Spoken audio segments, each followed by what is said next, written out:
Urea కోసం రైతుల ఆందోళన. కరీంనగర్ జమ్మికుంట రోడ్డుపై రాస్తారోకో. ప్రభుత్వం స్పందించాలంటూ డిమాండ్. అక్షయ పాత్రకు మధ్యాహ్న భోజన పథకం ఇవ్వొద్దంటూ కార్మికుల ఆందోళన. కొండా సురేఖ ఇంటి ఎదుట నిరసన. హైడ్రో ప్రాజెక్టుపై గిరిజనుల ఆగ్రహం. అల్లూరు జిల్లా దూత్కోడిలో సర్వే రాళ్ల ధ్వంసం. చూస్తూ ఊరుకోమని హెచ్చరిక. నందికొట్కూరులో భారీ వాన. జలమయమైన మారుతీనగర్, హాజీనగర్. పొంగి పొర్లుతున్న వాగులు, వంకలు. తాగునీటికి బదులు బురద నీళ్లు. అల్లూరు జిల్లా నడివీధిలో నరకం. బంధమామిల్లోనూ ఇదే దుస్థితి. శ్రీశైలానికి పెరిగిన రద్దీ. భారీగా తరలివచ్చిన భక్తులు. దర్శనానికి 4 గంటల సమయం. నాగార్జున సాగర్ కి కొనసాగుతోన్న వరద. 6 గేట్లు ఎత్తి నీటి విడుదల. 1,00,000 క్యూసెక్కుల అవుట్ఫ్లో.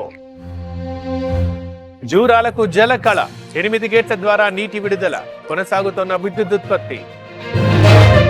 హైదరాబాద్ జంట జలాశయాలకు భారీ వరద. పెరుగుతోన్న మూసీ నీటి మట్టం. దిగువ ప్రాంతాల్లో అప్రమత్తత.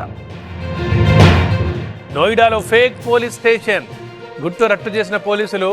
నకిలీ ఐడి కార్డులు స్వాధీనం. పలువురి అరెస్ట్. భారత్తో యుద్ధం వచ్చి నష్టపోతే అణ్వాయుధాల ప్రయోగం చేస్తాం. సగం ప్రపంచాన్ని నాశనం చేస్తాం. Pak army chief Munir ప్రేలాపనలు.